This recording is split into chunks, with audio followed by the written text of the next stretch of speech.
Сәлеметсіздер ме? Бүгін өте дәмді диеталық тағам салмақ қостырмайтын кабачоктан оладьи жасаймыз.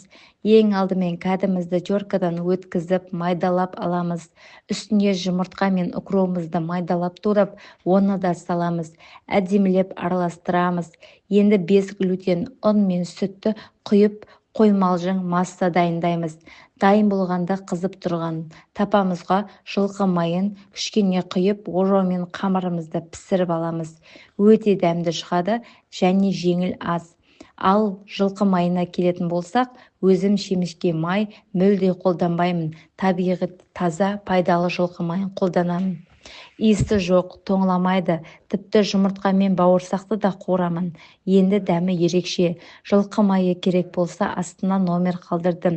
Деніміз сау болсын, таза, пайдалы өнім тұтынайық.